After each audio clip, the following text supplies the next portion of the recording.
Praise the lord. అందరికీ వందనాలు. ప్రార్థన చేసుకుందాం.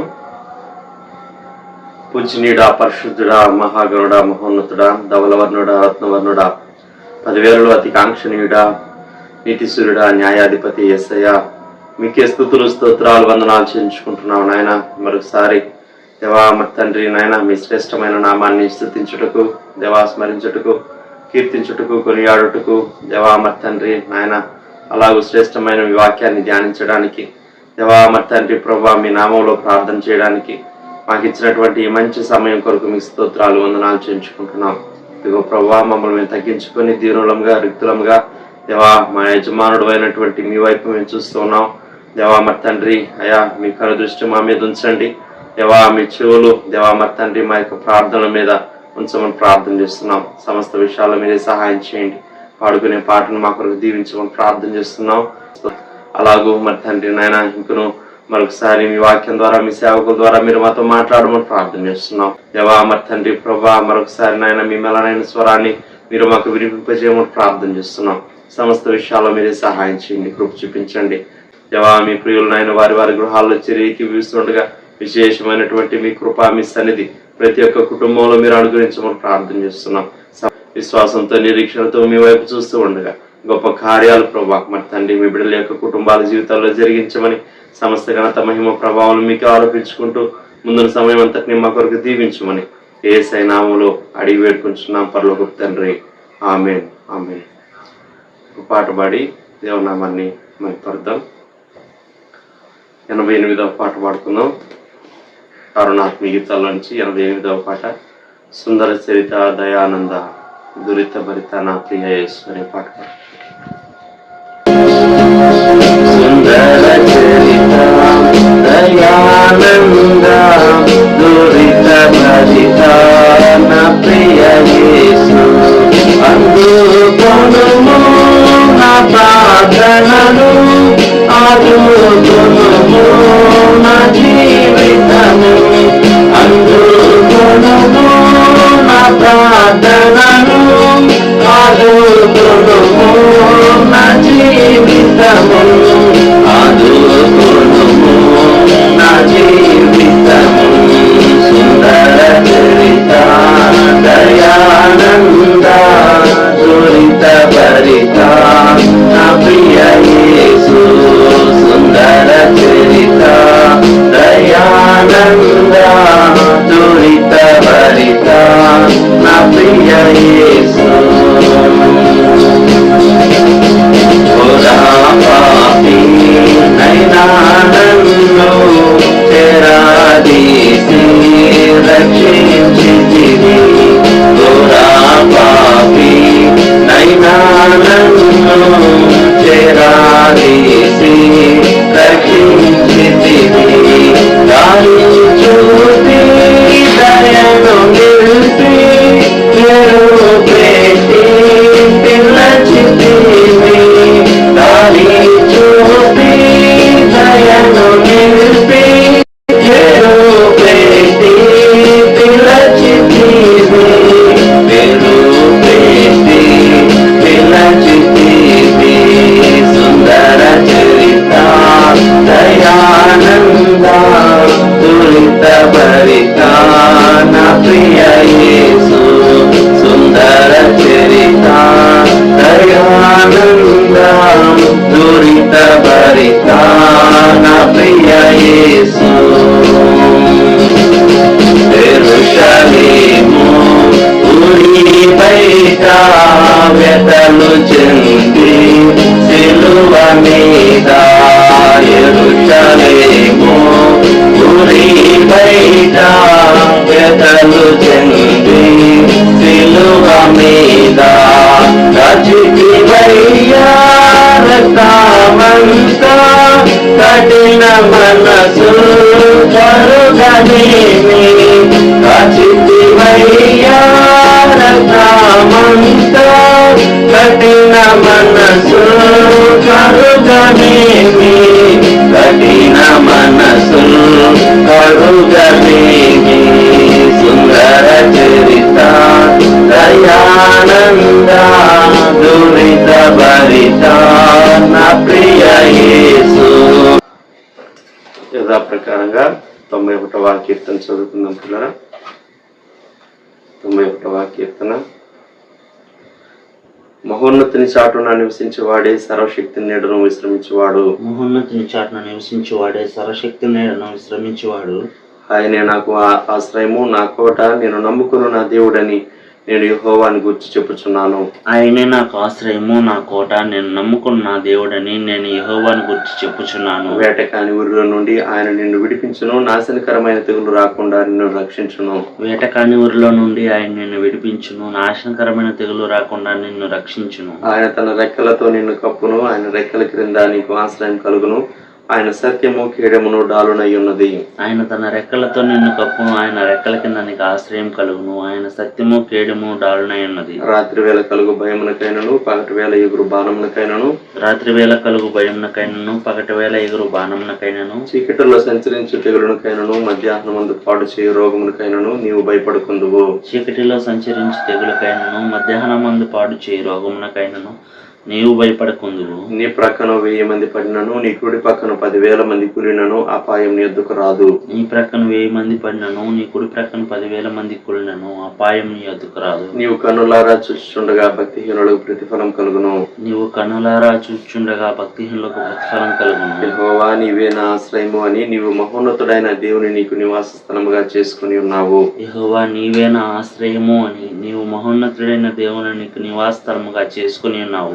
నీకు అపాయం ఏమీ రాదు, ఏ తెగులును నీ గుడారము సమీపించదు. నీకు అపాయం ఏమీ రాదు, ఏ తెగులును నీ గుడారము సమీపించదు. నీ మార్గములన్నిటిలో నిన్ను కాపాడుటకు ఆయన నిన్ను గూర్చి తన దూతలకు ఆజ్ఞాపించును. నీ మార్గములన్నిటిలో నిన్ను కాపాడుటకు ఆయన నిన్ను గూర్చి తన దూతలకు ఆజ్ఞాపించును. నీ పాదములకు రాయి తగలకుండా వారు నిన్ను తమ చేతుల మీద ఎత్తి పట్టుకుందరు. నీ పాదములకు రాయి తగలకుండా వారిని తమ చేతుల మీద ఎత్తి పట్టుకుందరు. నీవు సింహములను, నాగుపాములను త్రొక్కెదవు, కొదమ సింహములను, భుజంగములను అనగద్రొక్కెదవు. నీవు సింహములను, నాగుపాములను త్రొక్కెదవు, కొదమ సింహములను, భుజంగములను అనగద్రొక్కెదవు. అతడు నన్ను ప్రేమించుచున్నాడు గనుక నేను అతన్ని తప్పించదను. అతడు నా నామం ఎరిగిన వాడు గనుక నేను అతన్ని గనపరచదను. అతడు నన్ను ప్రేమించుచున్నాడు గనుక నేను అతన్ని తప్పించదను. అతడు నా నామం ఎరిగిన వాడు గనుక నేను అతన్ని గనపరచదను. అతడు నాకు మొరపెట్టగా నేను అతనికి ఉత్తరం ఇచ్చదను. శ్రమలో నేను అతనికి తోడై ఉండదను. అతను విడిపించి అతన్ని గొప్ప చేసేదను. అతడు నాకు మొర్ర పెట్టగా నేను అతనికి ఉత్తరం ఇచ్చేదను. శ్రమలో నేను అతనికి తోడై ఉండదను. అతన్ని విడిపించి అతను గొప్ప చేసేదను. దీర్ఘాయువు చేత అతనిని తృప్తిపరచదను. నా రక్షణ అతనికి చూపించదను. దీర్ఘాయువు చేత అతను తృప్తిపరచదను. నా రక్షణ అతనికి చూపించదను. ఆమేన్. దేవుని వాక్యం విన్న పిల్లరా, దైవజనులు ప్రదాసంకులు గారు వచ్చి మనకు దేవుని వాక్యం అందిస్తారు. ప్రియమైన వారలారా, ఈ ఉదయకాలం పవిత్రమైనటువంటి, శక్తి కలిగినటువంటి, శుభప్రదమైనటువంటి యేసుక్రీస్తు ప్రభువారి నామములు మీకు వందనములు తెలియపరుస్తున్నాం. ఈ ఉదయకాలం ధ్యానం నిమిత్తం హోషేయ గ్రంథం 6వ అధ్యాయం మొదటి 3 వచనాలు. ద బుక్ ఆఫ్ హోషేయ, హోషేయ 6వ అధ్యాయం, చాప్టర్ 6 verses 1 to 3. హోషేయ చాప్టర్ 6. మనము యెహోవా యొద్దకు మరలుదము రండి, ఆయన మనలను చీల్చివేసెను, ఆయనే మనలను స్వస్థపరచును, ఆయన మనలను కొట్టెను, ఆయనే మనలను బాగు చేయను. 2 దినములైన తరువాత ఆయన మనలను బ్రతికించును. మనము ఆయన సముఖమందు బ్రతుకున్నట్లు 3వ దినమున ఆయన మనలను స్థిరపరచును. యెహోవాను గూర్చిన జ్ఞానము సంపాదించుకుందాము రండి. యెహోవాను గూర్చిన జ్ఞానము సంపాదించుకున్నటకు ఆయనను అనుసరించుదాము రండి. ఉదయము తప్పక వచ్చు రీతిని ఆయన ఉదయించును, వర్షము వలె ఆయన మన యొద్దకు వచ్చును. భూమిని తడుపునట్టి తొలకరి వర్షము, కడవరి వర్షము వలె ఆయన మన యొద్దకు వచ్చును. ప్రార్థన. ప్రేమగల ప్రభువా, ఈ ప్రాతకాల సమయంలో ధ్యానంలో తండ్రి డివోషన్ లో మేము పాలు పొందుతూ ఉండగా ఈ డివోషన్ మా కొరకు దీవించండి, ఈ దినాన్ని ఆశీర్వదించండి. మరోసారి ధ్యానాన్ని మీకు అప్పగించుకుంటూ యేసు ప్రభువా నామములో ప్రార్థిస్తూ ఉన్నాం తండ్రి, ఆమేన్. హోషేయ చెరకాలానికి ముందు ప్రవచించినటువంటి ప్రవక్త. 1వ అధ్యాయం 1వ వచనం. ఉజ్జియా, యోతాము, ఆహాజు, హిజ్కియా అని యూదారాజుల దినములలోను, యెహోయాషు కుమారుడైన యెరోబాము అని ఇశ్రాయేలు రాజు దినముల్లోను బెయేరి కుమారుడైన హోషేయకు ప్రత్యక్షమైన యెహోవా వాక్కు. హోషేయ చెరకు ముందు ప్రవక్త. దేవుని ప్రజలు దేవుని విడిచి దూరంగా వెళ్ళారు. అందుకే హోషేయ ద్వారా దేవుడు చాలా విచిత్రమైనటువంటి పనులు చేయించాడు. లేక హోషేయ ద్వారా దేవుడు చేపించినటువంటి సందేశాలు, క్రియలు, సందేశాలు రెండు చాలా భిన్నంగా మిగిలిన ప్రవక్తలతో పోలిస్తే మనకు కనబడతాయి. 6వ అధ్యాయంలో మనం చదువుకున్నటువంటి భాగం, మనము యెహోవా యొద్దకు మరలుదము రండి. Let's turn back to God. దేవుని నుండి చాలా దూరం వెళ్ళిపోయినటువంటి ప్రజలు తిరిగి దేవుని వైపుకు రమ్మని పిలుపు. ఇంకొక మాటలో చెప్పాలంటే ఎన్సిసిలో పీచే ముడ్ అంటారు. ముందుకు వెళ్ళేటటువంటి వాళ్ళు కరెక్ట్ గా వెనక్కి తిరిగి మరలా వారు బయలుదేరినటువంటి వైపుకు రావటం, లేక డైరెక్షన్ కంప్లీట్ గా మార్చుకోవటం. మనము యెహోవా యొద్దకు మరలుదము రండి. ఎందుకు? వీళ్ళు అంత మునుపు దేవుని వెంబడిస్తున్నట్టే కనబడుతూ ఉన్నది, కానీ యథార్థమైనటువంటి భక్తి, యథార్థమైనటువంటి ఆచరణ అక్కడ లేదు. అందుకే దేవుడు వారి మీదికి శ్రమ రానిచ్చాడు, కష్టం రానిచ్చాడు.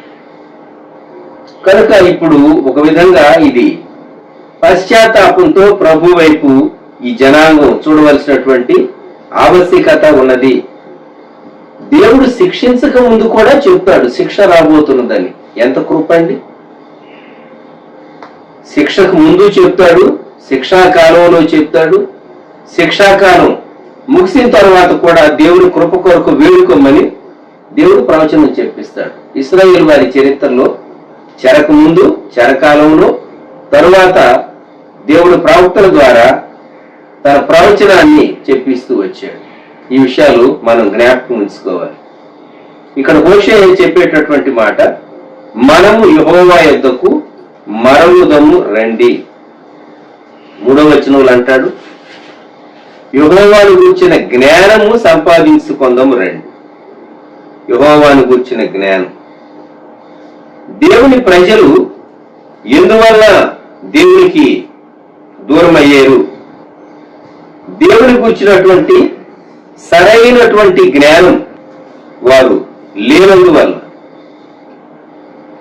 సరైనటువంటి అండర్స్టాండింగ్ లేనందువల్ల, దేవుని వాక్యాన్ని గూర్చినటువంటి, దేవుని ఉద్దేశాలను గూర్చినటువంటి సరైనటువంటి అవగాహన లేనందువల్ల ఇశ్రాయేలు యొక్క పితరులను దేవుడు ఎలాగో ఏర్పాటు చేసుకున్నాడో మర్చిపోయారు. దేవుడు వారి పితరులను ఎలాగో నడిపించాడో మర్చిపోయారు. కనుక వారు ఈ 4వ అధ్యాయం, హోషేయ 4వ అధ్యాయం 6వ వచనం, నా జనులు జ్ఞానం లేని వారై నశించుతున్నారు, నీవు జ్ఞానమును విసర్జించుతున్నావు. దేవుడు యాజకుల పైన కూడా తప్పు మోపాడు. నా జనులు జ్ఞానము లేని వారై నశించుతున్నారు, నీవు ధర్మశాస్త్రం మరిచిపోయావు అంటాడు. ఎందుకు యూదులకు దేవుడు ధర్మశాస్త్రం ధర్మశాస్త్రం ధర్మశాస్త్రం అన్నాడో బహుశా ఈ దినాల్లో మనకు బాగా అర్థమవుతుంది అనుకుంటున్నాను.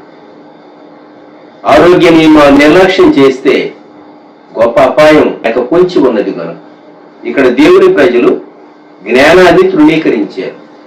దేవుని ధర్మశాస్త్రాన్ని, జ్ఞానము కలిగించే దేవుని వాక్యాన్ని తృణీకరించారు. దేవుడు మనల్ని ప్రేమించి అనేక విషయాలు మనకు చెప్తూనే ఉంటాడు. అయితే మనం లెక్క చేయం, దేవునికి ఏం పని లేదన్నట్టు. ఆయన ఎప్పుడు చెప్తూనే ఉంటాడులే, మన ఇష్టం మన జీవితం అన్నట్టుగా వ్యక్తులు, కుటుంబాలు, జనాంగాలు ప్రవర్తిస్తే, సంఘాలు జరిగేటటువంటి పరిస్థితి ఇక్కడ మొదటి వచనంలో, ఆయన మనల్ని చీల్చి వేసాను, ఆయనే మనల్ని స్వస్థపరచును. ఇది జరిగినటువంటి పరిస్థితి. వాళ్ళకి ఏమర్థమైందంటే దేవుడే చీల్చివేశాడు. ఆ పైన 5వ అధ్యాయంలో 14వ వచనం, ఏలయనగా ఎఫ్రాయిము సింహం వంటి వాడును గాను, యూదా వారికి కొదమ సింహం వంటి వాడును గాను నేనందును. నేనే వారిని పట్టుకొని చీల్చేదను, నేనే వారిని కొనిపోవదను. 2వ వచనంలో 2 దినములైన తరువాత ఆయన మనలను బ్రతికించును. ఆయన సముఖమందు బ్రతుకున్నట్లు 3వ దినమున ఆయన మనలను స్థిరపరచును. పాత నిబంధనలో యేసుక్రీస్తు ప్రభు యొక్క పునరుద్ధానాన్ని గుర్చి ఒక చక్కని ప్రవచనాత్మకమైనటువంటి భాగం ఇది. 2 దినములైన తరువాత ఆయన మనలను బ్రతికించు. యేసుక్రీస్తు ప్రభు సిలువను జ్ఞాపకం చేసుకోండి. అది మోపింది ఎవరు? తండ్రి. మోపింది మన కొరకు. తన కుమారుని పైన మన దోష శిక్షను దేవుడు మోపాడు. ఆయనే చీల్చివేశాడు. రోమా ప్రభుత్వం, రోమా అధికారులు వారు యేసు ప్రభువును సిలువేసినట్లు కనబడుతూ ఉన్నది, నిజమే. కానీ వాస్తవంగా దేవుడు దాన్ని అలౌ చేశాడు. కాబట్టి ఆయనే తన కుమారుని సిలువలో గాయాలకు అప్పగించాడు, దెబ్బలకు అప్పగించాడు, అవమానానికి అప్పగించాడు, నీ నిమిత్తం నా నిమిత్తం నిందకు అప్పగించాడు. ఆయనే చీల్చివేశాడు. ఇంకా చెప్పాలంటే ఆయనే తన కుమారుని మరణానికి అప్పగించాడు. 2 దినములైన తర్వాత ఆయన మనలను బ్రతికించును. మనము ఆయన సముఖమందు బ్రతుకున్నట్లు 3వ దినమున ఆయన మనలను స్థిరపరచును. ప్రభువైన యేసుక్రీస్తు వారు పాతాళమును, మరణమును, సమాధిని జయించి 3వ దినమున పునరుద్ధానుడై తిరిగి లేచాడు. So crucifixion, death and resurrection of Christ Jesus, ఇది చాలా ప్రాముఖ్యమైనది. యేసుక్రీస్తు ప్రభు యొక్క మరణ పునరుద్ధానాలు, శిలువ మరణ పునరుద్ధానాలు విశ్వాసికి అర్థమైతే, విశ్వాసి శ్రమల నుండి వెళ్ళిన కాలంలో, మరణానుభవంలో నుండి వెళ్ళిన కాలంలో మరలా పునరుద్ధాన అనుభవంలోకి వస్తాడు. జనాంగ విషయంలో కూడాను వారు అదే పందాలు దేవుడు వారిని తీసుకుని వెళ్ళాడు. చెదరగొట్టాడు కానీ దేవుడు వారిని సమకూర్చాడు. పాత నిబంధన కాలంలో, నేను నూతన నిబంధన గురించి మాట్లాడట్లేదు. వారు చెరకు వెళ్ళారు. 70 సంవత్సరాల తర్వాత దేవుడు మరలా రెస్టోర్ చేశాడు. దేవుణ్ణి హత్తుకున్నటువంటి యూదా జనాంగం లేక యూదా రాజ్యం వాళ్ళు తిరిగి యెరూషలేముకు వచ్చారు. అది పాత నిబంధన చరిత్ర. నూతన నిబంధన క్రీశకం 70 తరువాత జరిగినటువంటి దాని గురించి నేను మాట్లాడట్లేదు. కనుక 3వ దినం 2 దినములైన తర్వాత ఆయన మనలను బ్రతికించును. మనం ఆయన సముఖమందు బ్రతుకున్నట్లు 3వ దినమున ఆయన మనలను స్థిరపరచును. దేవుడు 3rd డే రెస్టోర్ చేశాడు. యేసుక్రీస్తు ప్రభువును సంఘమునకు శిరస్సుగా ఆయన రుజువుపరిచాడు. యేసుక్రీస్తు ప్రభువును పునరుద్ధానుడైనటువంటి దేవుని కుమారుడుగా ఆయన రుజువుపరిచాడు.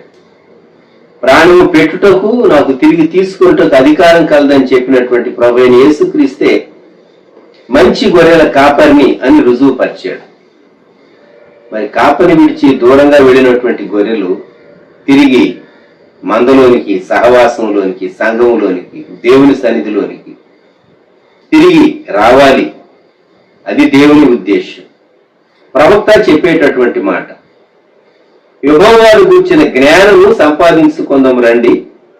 యెహోవాను గూర్చిన జ్ఞానము సంపాదించుకున్నటకు ఆయనను అనుసరించుదాము రండి. ఉదయము తప్పక వచ్చు రీతిని ఆయన ఉదయించును, వర్షం వలె ఆయన మన యొద్దకు వచ్చును. ఉదయం ఖచ్చితంగా వస్తుంది. చీకటి ఎల్లకాలం ఉండదు కదా. ఉదయం ఖచ్చితంగా వస్తుంది.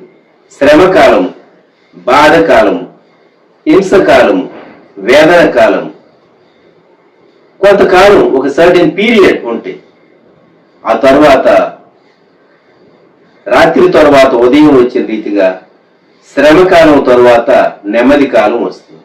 గుర్తుంచుకుందాం. సంఘ చరిత్రలో మొదటి శతాబ్దంలో ప్రారంభమైనటువంటి హింస 4వ శతాబ్దంలో కాన్స్టాంటైన్ చక్రవర్తి వచ్చి క్రైస్తవులకు మత స్వేచ్ఛ ఇచ్చే వరకు ఆ హింస చెలరేగుతూనే వచ్చింది. అయితే ఆ తరువాత క్రైస్తవులకు స్వేచ్ఛ దొరికింది, క్రైస్తవ్యం శ్రమలోనూ విస్తరించింది, తదుపరి కాలంలోనూ విస్తరించింది. జ్ఞాపకం పెట్టుకుందామా. ఇక్కడ ఉదయము తప్పక వచ్చు రీతిని ఆయన ఉదయించును. వర్షం ఏం చేస్తుంది? వర్షం భూమిని బాగా తడుపుతుంది. ఇక్కడ 2 వర్షాలు మనం చూస్తూ ఉన్నాం. వర్షము వలె ఆయన మన యొద్దకు వచ్చును, భూమిని తడుపునట్టి తొలకరి వర్షము కడవరి వర్షము వలె ఆయన మన యొద్దకు వచ్చును. So the first rain and the later rain, the former rain and the later rain, the Pentecostal rain and the later rain. కడవరి వర్షము, తొలకరి వర్షం. సంఘానికి తొలకరి వర్షం ఎప్పుడు వచ్చింది అంటే పెంతెకోస్తు పండుగ నాడు తొలకరి వర్షం వచ్చింది. మేడగదిలో అపోస్తలుడు పేతురు ప్రసంగించినప్పుడు 3000 మంది మారు మనసు పొందినప్పుడు సంఘం ఉద్భవించింది. పెంతెకోస్తు సంఘ జన్మదినమానంగా ఎంతగా దైవాత్మ దిగి వ్రాలగా, ఎంతగానో ఉజ్జీవ జ్వాలలు రగులగా అని ఆయన ఆ పాటలో రాశారు. పెంతెకోస్తు అనేది ఒక వ్యక్తి జీవితంలో విత్తనం వేసినప్పుడు వచ్చేటటువంటి వర్షం. విత్తనం వాక్యం. ఎప్పుడైతే వ్యక్తి మారు మనసు పొందుతాడో అది తొలకరి వర్షం. అయితే కడవరి వర్షం ఉన్నది. ఇజ్రాయెల్ దేశంలో అక్టోబరు నవంబర్ మాసాలు తొలకరి వర్షం వస్తుంది. వేసవి కాలంలో కడవరి వర్షం వస్తుంది. తొలకరి వర్షం ఏం చేస్తుందంటే విత్తనం అది మొలకెత్తడానికి సహాయం చేస్తుంది. కడవరి వర్షం ఆ పంట బాగా వృద్ధి చెందటానికి, కోయబట్టడానికి ముందు వృద్ధి చెందటానికి చాలా సహాయం చేస్తుంది. వర్షంతో కడవరి వర్షం లేకపోతే పంటలు ఎండిపోతాయి, దిగుబడి చాలినంతగా రాదు. ఇజ్రాయెల్ దేశం యొక్క పరిస్థితి వర్షాధారం కనుక. వాళ్ళ తర్వాత డ్రిప్ ఇరిగేషన్ అవన్నీ కనిపెట్టారు అనుకోండి. కాబట్టి ఇక్కడ తొలకరి వర్షము, కడవరి వర్షం 2 వర్షాల గురించి చెప్పబడింది. సంఘ చరిత్రలో పెంతెకోస్తు నాడు తొలకరి వర్షం వస్తే ఆ తరువాత సంఘ చరిత్రలో ఉజ్జీవ కాలాలన్నీ, భక్తుడు మార్టిన్ లూథర్ మొదలుకొని ఉజ్జీవ కాలాలన్నీ తొలకరి వర్ష కాలాలు. రాకడకు ముందు కూడా తొలకరి వర్షం అనుభవించినటువంటి వారు కడవరి వర్షం అనుభవించాలి. తొలకరి వర్షం అనుభవంతోనే ఆగిపోతే ఆ గ్రోత్ రాదు. ఆ గింజ బాగా చక్కగా వృద్ధి చెందాలి అంటే, లేక చెట్ల నుండి పండు చక్కగా రావాలి అంటే, పంటలు మరి అభివృద్ధి చెందాలి అంటే కడవరి వర్షం యొక్క ఆవశ్యకత ఉన్నది. యోవేలు గ్రంథం 2వ అధ్యాయం 23వ వచనం, సీయోను జనులారా ఉత్సహించి మీ దేవుడైన యెహోవా యందు సంతోషించుడి. తన నీతిని బట్టి ఆయన తొలకరి వర్షమును మీకు అనుగ్రహించును. వాన కురిపించి పూర్వమందు వలె తొలకరి వర్షమును, కడవరి వర్షమును మీకు అనుగ్రహించును. దాని ఫలితం ఏంటంటే 24వ వచనమును, కొట్లు ధాన్యముతో నిండును, క్రొత్త ద్రాక్షారసమును క్రొత్త తైలమును గానుగలకు పైగా పొర్లి పారును. కడవరి వర్షం, తొలకరి వర్షం. యోవేలు కూడా దీని గురించి మాట్లాడాడు. నీ జీవితంలో నీవు తొలకరి వర్ష అనుభవం కలిగి ఉన్నావు. అయితే కడవరి వర్షం యొక్క అనుభవం మన జీవితాల్లో ఉంటూ ఉన్నదా? దేవుడు కడవరి వర్షము వలె ఆయన మన యొద్దకు వచ్చునని హోషేయ గ్రంథం 6వ అధ్యాయం 3వ వచనంలో మనం జ్ఞాపకం చేసుకుంటూ ఉన్నాం. కడవరి వర్షం, లేటర్ రెయిన్. సంఘ చరిత్రను పరిశీలిస్తే అనేక మార్లు ఇది కడవరి వర్షము, ఇది కడవరి ఉజ్జీవము, ఇవి కడవరి దినములు, ప్రవాహముగా దేవుని ప్రజలు దేవుని సన్నిధిలోనికి తీసుకొని రాబడాలి అనేటటువంటి విషయాలు మనము జ్ఞాపకం చేసుకుంటాం. మనము యోవేలు గ్రంథంలో చూడండి 2వ అధ్యాయం 28వ వచనం, తరువాత నేను సర్వజనుల మీద నా ఆత్మను కుమ్మరింతును, మీ కుమారులను మీ కుమార్తెలను ప్రవచనములు చెప్పుదురు, మీ ముసలివారు కలలు కందురు, మీ యవనస్తులు దర్శనములు చూతురు. ఆ దినముల్లో నేను పనివారి మీదను పనికత్తెల మీదను నా ఆత్మను కుమ్మరింతును. దేవుడు కడవరి వర్షం అనుగ్రహించినప్పుడు ఇక పంట సమకూర్చబడటానికి ముందు, రాకడకు ముందు, సంఘం ఎత్తబడటానికి ముందు కడవరి వర్షపు జల్లులు దేవుడు అనుగ్రహిస్తూ ఉన్నాడు. దేవుని బిడ్డలైనటువంటి వారు స్థానిక సంఘాల్లో, సార్వత్రిక సంఘంలో ఉన్నటువంటి దేవుని బిడ్డలు అనేక చోట్ల ఎవరికి వారు సిద్ధపడుతూ ఇదిగో ప్రభు రాకడ సూచనలు నెరవేరుతూ ఉన్నాయి. కనుక మనం జీవితాలను దిద్దుకుందాం. మనము యెహోవా యొద్దకు మరలుదము రండి. Let's turn to our God, let's turn to the creator, let's turn to our saviour. పరిశుద్ధాత్మ దేవుడు వ్యక్తిని బలవంత పెడుతూ ఉన్నాడు. దేవుని వైపు మళ్ళండి, మీ జీవితాలను సరిచేస్తాడు. ఒక వ్యక్తి జీవితంలో శక్తి ఎప్పుడు ఉత్పన్నమవుతుందంటే దేవునికి అప్పగించుకొని మనస్సును శుద్ధి చేసుకుంటే, ఆత్మను శుద్ధి చేసుకుంటే, క్షేమం కలిగినప్పుడు ఖచ్చితంగా పవర్ అనేది ఆ వ్యక్తి జీవితంలో కొట్టవచ్చినట్టుగా కనబడుతుంది. ఎందుకంటే పరిశుద్ధాత్మ దేవుడు ఆ వ్యక్తిలో నివసించడానికి, ఆ వ్యక్తి ద్వారా పని చేయడానికి అవకాశం ఉన్నది కనుక నోవహు జలప్రళయం సంభవించింది. నోవహు జలప్రళయం సంభవించినప్పుడు నోవహు కిటికీ విప్పి కాకిని పంపించాడు బయటకు. ఆ కాకి నీళ్లు ఇంకిపోయే వరకు భూమి మీద అటు ఇటు తిరుగుతూ ఉన్నదట. అదే కాకి తిరిగి రాలేదు అని చెప్పి పావురాన్ని పంపించాడు. ఆ పావురం కాలు మోపడానికి స్థలం లేకపోయింది, తిరిగి వచ్చింది. మళ్ళా పంపిస్తే తుంచినటువంటి ఒలివ ఆకులు తీసుకుని వచ్చింది. పావురం ఎందుకు తెచ్చింది, కాకి ఎందుకు రాలేదు? కాకి శవాల మీద విందు ఆరగిస్తా ఉంది. పావురం అయితే శవాల మీద వాలదు, శవాలను ముట్టదు. కాబట్టి మొదటి పర్యాయం పావురం తిరిగి వచ్చింది, రెండో పర్యాయం తుంచినటువంటి ఒలివ ఆకును తీసుకుని తిరిగి వచ్చింది. దీన్ని బట్టి మనకు అర్థమయ్యేటటువంటి సత్యం, పరిశుద్ధాత్మ దేవుడు ఎవరి అంతరంగంలో నివసిస్తాడు, ఎవరిని యేసుక్రీస్తు ప్రభు పోలికలోనికి మారుస్తాడు.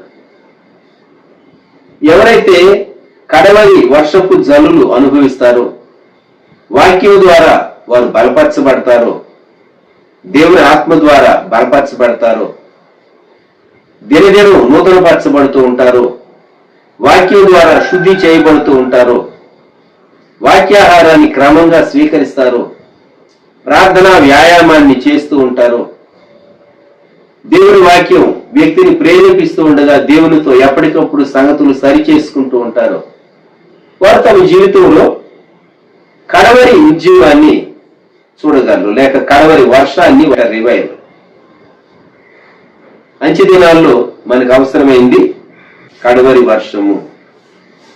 ఇప్పుడు హోషేయ దేవుని ప్రజలను చెప్తున్నాడు, దేవుని ప్రజలను ఉద్దేశించి, యెహోవా యొద్దకు మరలుదము రండి. ప్రవక్తల కాలంలో వాళ్ళు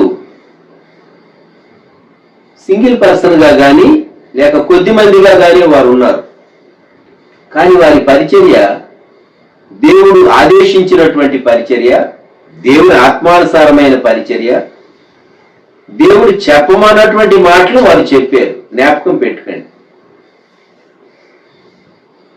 కొన్ని మార్లు మనం ఏమనుకుంటాము అంటే ఎక్కువ మంది వ్యక్తులు ఉంటే అది గొప్ప ప్రవచనం అయి ఉంటుందేమో అనుకుంటాం. కాకపోవచ్చు. ఎక్కువ మంది వ్యక్తులున్నా కొద్ది మంది వ్యక్తులున్నా దేవుని ఆత్మ ప్రేరేపించినటువంటి వాక్కులు బయలు వెళితే వ్యక్తుల హృదయాల్లో కార్యం జరుగుతుంది. చివరి దినాల్లో నులివెచ్చని స్థితి ఉంటుంది. అది లవోదికయ సంఘం యొక్క స్థితి. దేవుడు అన్నాడు, నా నోటి నుండి వచ్చేటటువంటి ఉమ్మి నీ మీద వేయటానికి ఉద్దేశిస్తున్నా, నీవు వెచ్చగానైనా చల్లగానైనా లేవు అన్నాడు. కాబట్టి సంఘం జ్ఞాపకం చేసుకోవాలి. చివరి దినాల్లో బైబిల్ పండితులు సంఘ చరిత్ర అంతటిని 7 కాలాలుగా విభజిస్తే మనము లవోదికయ సంఘ కాలంలో ఉన్నాము అని అర్థమవుతుంది.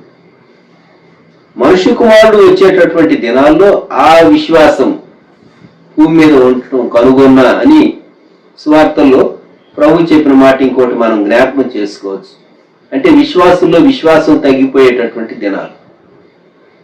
కాబట్టి ఈ ఉదయకాలం మనం ప్రభు వైపు చూద్దాం. ప్రియ ప్రభువా, నీవు తొలకరి వర్షం మాకు అనుగ్రహించావు. నీ వాక్యము మా హృదయాలను తాకింది. మంచి నేలను పడినటువంటి విత్తనం లాగా అది మా హృదయ క్షేత్రాన్ని పగలగొట్టి నీ వాక్యపు వేళ్ళు మా హృదయంలోనికి, మా జీవితంలోనికి అవి చోచుకుని వెళ్ళి నీ వాక్యం మాలో ఎదగటం, ఫలించటం ప్రారంభమైంది. అయితే సాతాను ఎత్తుకొని పోకుండా, అలాగే ఐక విచారం, ధనమోసం ఇటువంటివన్నీ వచ్చి కీడు నష్టం కలిగించకుండా దేవుడే మన ఆత్మీయ జీవితాల్లో మంచి పంట 30 60 100 అని చెప్పబడి సమృద్ధైనటువంటి పంట పండేటటువంటి ఆత్మీయ జీవితంగా దేవుని ప్రజలు ఉండటానికి ఆయన కడవరి వర్షం అనుగ్రహిస్తూ ఉన్నాడు. కడవరి వర్షము ఇవి times of revival, later rain. ఎందుకు అంటే రాకడకు ముందు ఖచ్చితంగా కడవరి వర్షం ఉంటుంది. ఆ కడవరి వర్షం పంటకు మేలు చేస్తుంది, సమృద్ధమైనటువంటి పంట వస్తుంది. దేవుడు తన మహాకృపను బట్టి ప్రపంచ దేశాల్లో విస్తారంగా 2019 వరకు స్వార్థ చెప్పించాడు. ఎక్కడ చూచినా వాక్యం, ఎక్కడ చూచినా వాక్యం. ఒకప్పుడు క్రిస్టియన్ ఛానల్స్ లేవు. టీవీలో క్రిస్టియన్ ఛానల్స్ వచ్చినాయి, అనేక భాషల్లో వచ్చినాయి, ప్రపంచ భాషల్లో వచ్చినాయి. కొన్ని సంవత్సరాలకు ముందు టీవీలో వాక్యం చెప్పాలంటే సెక్యులర్ ఛానల్స్ లో చాలా పే చేయవలసి వచ్చేది. అయితే దేవుని మహాకృప, అనేక భాషల్లో క్రైస్తవ ఛానల్స్ దేవుని వాక్యాన్ని అందిస్తూ వచ్చింది. దేవుడు ఇప్పుడు ఈ పాండమిక్ కరోనా రానిచ్చాడు. ఆయన మనల్ని చీల్చివేసినట్టుగా కనబడుతూ ఉన్నది. అయితే స్వస్థపరిచేవాడు ఆయనే. ఆయన మనల్ని కొట్టాడు, మనల్ని బాగు చేసేవాడు ఆయనే.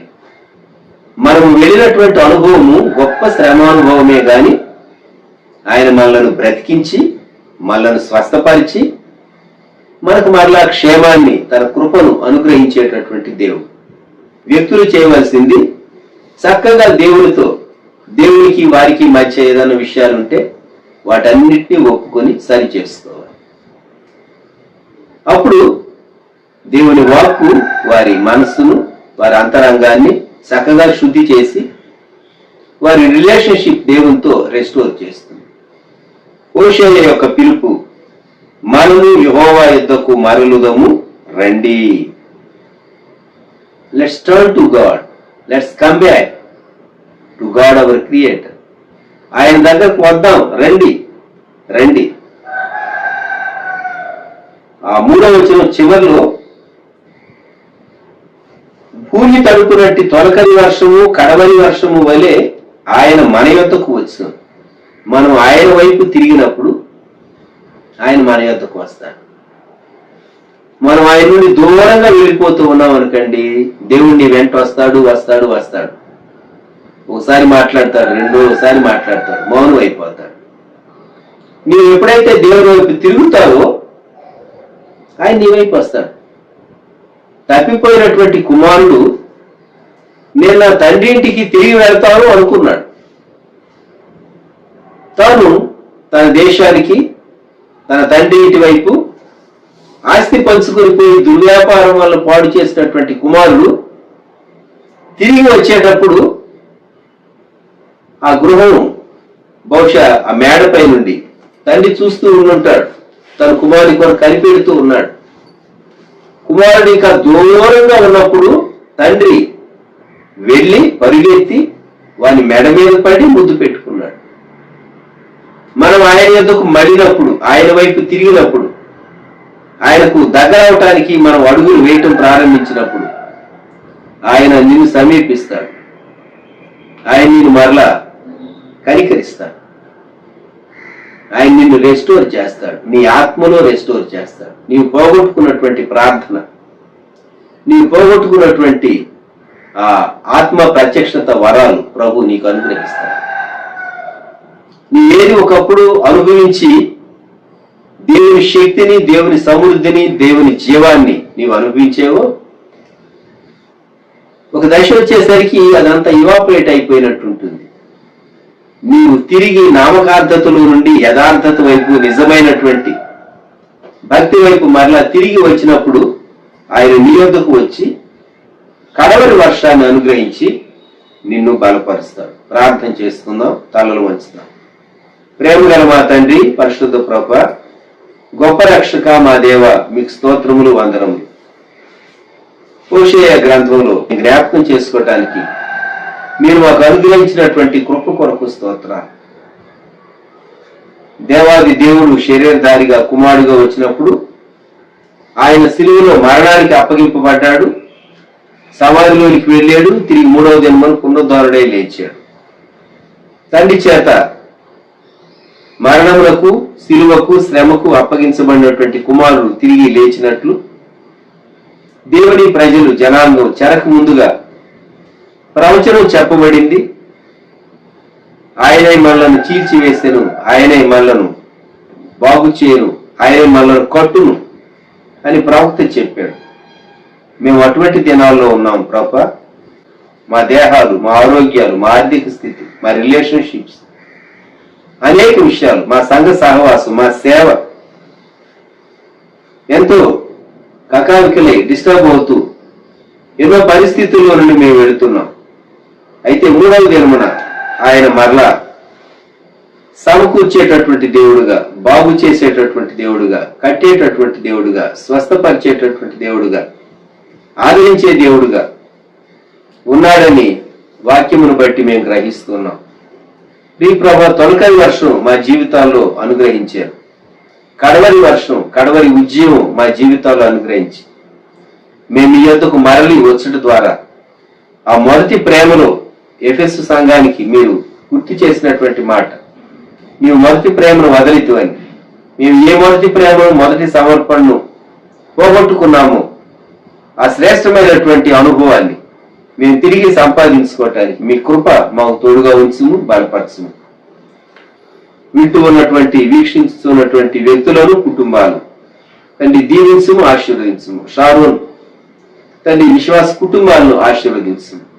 అలాగే మా శ్రేయోభిలాషులు, రక్త సంబంధికులు, బంధువులు, మేము ఎరిగినటువంటి ప్రియులు ఎవరు ఈ ఛానల్లో షారోన్ మినిస్ట్రీస్ సూళ్ళూరుపేట యూట్యూబ్ వీక్షిస్తూ ఉన్నారో వారందరినీ బలపరచండి దేవా. మేము మీ యొద్దకు మరలి వచ్చినప్పుడు మమ్మల్ని మీరు బలపరుస్తారు కనుక క్షేమకరమైనటువంటి తండ్రి మీ వైపు, మీ సన్నిధి వైపు, మీ వాక్యం వైపు, మీ నిబంధన వైపు మేము తిరిగినటువంటి వారంగా మా జీవితంలో మేము కొనసాగుటకు కృప అనుగ్రహించండి. మీకే వందనాలు, స్తుతులు చెల్లిస్తూ యేసుక్రీస్తు ప్రభువారి శ్రేష్టమైన నామములో ప్రార్థించి స్తుతించి అడుగుచున్నాం తండ్రి, ఆమేన్. మన ప్రభు అయిన యేసుక్రీస్తు వారి కృప, దేవుని ప్రేమ, పరిశుద్ధాత్మని అన్యోన్య సహవాసం సదాకాలం సంఘమునకు తోడై ఉండును గాక. ఆమేన్.